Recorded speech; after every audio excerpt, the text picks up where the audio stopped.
Hi, how's it going? This is Resident of Collinwood, and I'm here to do a video tonight.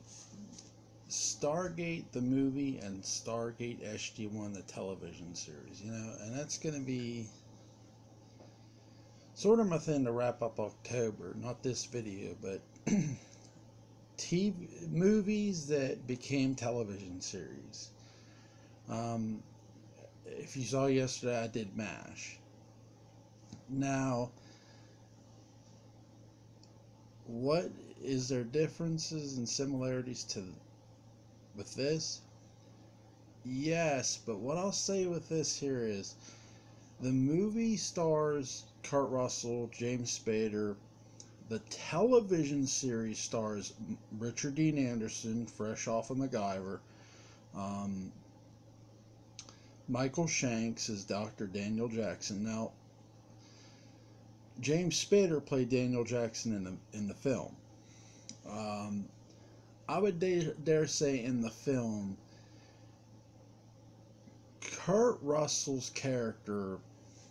Now, for those who didn't follow the series, but they do sort of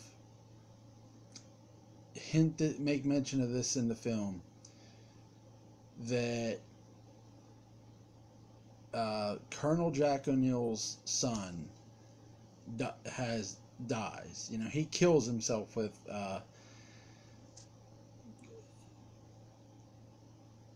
the Colonel's gun, Colonel Jack O'Neill's gun. And it causes Colonel Jack O'Neill to go into a depression, and really dark place. So that's sort of, you see Kurt Russell in his son's room, playing Jack O'Neill in his son's room, on it, like, just distraught. And the movie, you have this big gate that could take you to another world. You don't have to go on a ship. You don't have to fly. You can go through this gate by dialing up the planet address. It almost sounds like a goddamn phone, doesn't it? That's what was so cool about Stargate. Not only the movie, but the series. The series, again, here, you always will hear series of movies will take from the movies that they're based upon, and there's no difference here. I'm sorry if I'm stumbling. So they go and Kurt Russell's character has a secret mission to detonate an atomic bomb. Now, Daniel Jackson's not made aware of this till later on in the movie. Daniel Jackson's character falls in love with one of the alien women on the planet. She looks human, but she is an alien. And Apophis, or no, not Apophis. Yeah, Apophis, because I wanted to say Anubis. But Apophis kidnaps her, and he rescues her, but he also gets shot before that, and he learns about the sarcophagus healing people, about them sticking them in like the mummy looking thing and it healing the wound. Colonel Jack O'Neill and Daniel Jackson reach an understanding by the end of the film. By the way, during the film, you meet a character called Teal'c, and that's going to come into the factor into the series as well, because there's an interesting thing between the movie and the series, and I'm going to get into that, I promise you. The movie ends with them sneaking the atomic bomb on board Apophis' ship, and it blows up. That's how, and the movie has Colonel Jack O'Neill, just Jack O'Neill, going back through the Stargate. Now, here's what's really, really interesting. Daniel Jackson stays behind. He's alive, but he stays behind. And the series that starred Richard Dean Anderson, and this is where I'm going to get into the series. The series, to me, if you look at the way they shot the opening, the pilot episode, the way they did this directly goes off the ending of that film. I would dare say Stargate SG1, it's not a spin off of the movie. I would dare say it's a goddamn sequel to the movie, if anything else. And when you watch the series, look, you're never going to replace a Kurt Russell. But you go look at by the end of the 80s into the 90s, you go look at who would you have casted as Jack O'Neill, to bring to television.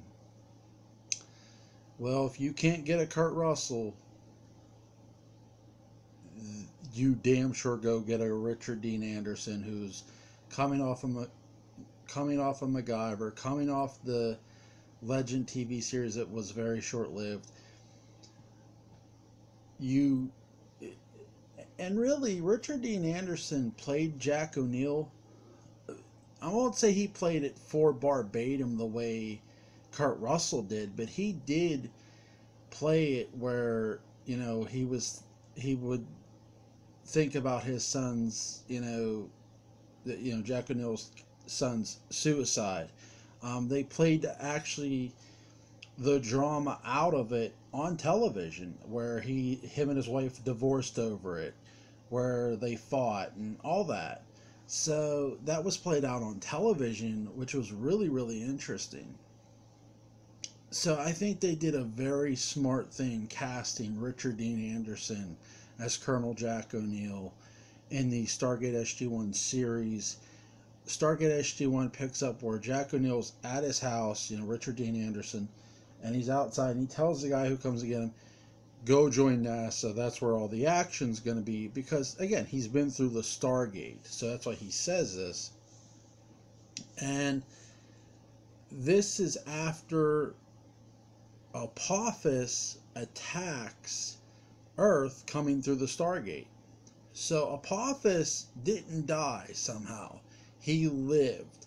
And that's why I think when I look at SG1, when I look at Stargate the movie, to me, Stargate and Stargate SG1, is it the best television series going off of a movie? I just did MASH last night. And MASH did last 11 seasons. But when you go off of following up on the movie, I would damn say, yes, Stargate SG1, to me, from an overall standpoint, is the best TV series made out of a movie. Because it doesn't reset it. It doesn't reboot it. It picks up essentially where the movie left off from. Again, here's Colonel O'Neill. He's coming back to Earth. Daniel Jackson stays. And when they dial the planet address that Daniel Jackson's on, they come, Colonel Jack O'Neill, you're introduced to Amanda Tappan's character, Samantha Carter. They go through the Stargate and they meet Daniel Jackson. He explains that no one came through there. So Apophis must have found another gate on another planet.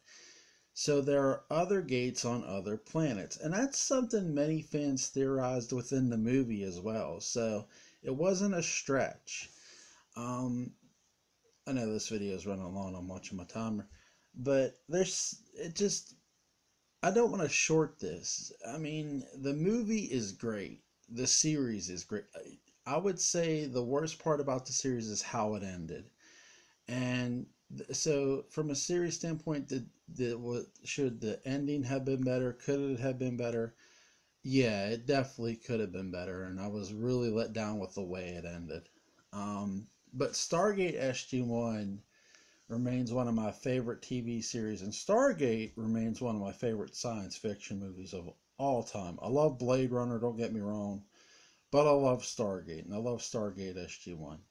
I feel, Kurt Russell, of course, Snake Plissken, but I would dare say you go watch Stargate. He was great as Colonel Jack O'Neill, and him and Michael Shanks had this.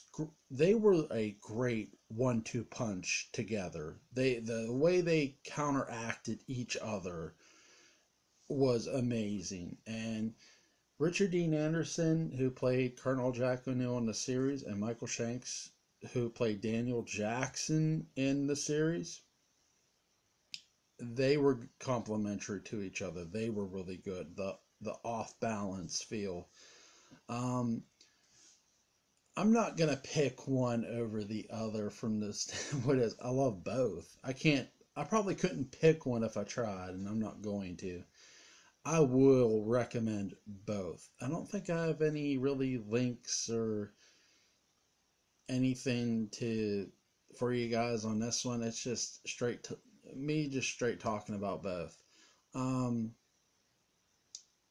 but an amazing movie, an amazing series, and like I said, considering the series, I mean it picks up from where the movie was leaving off from just years later.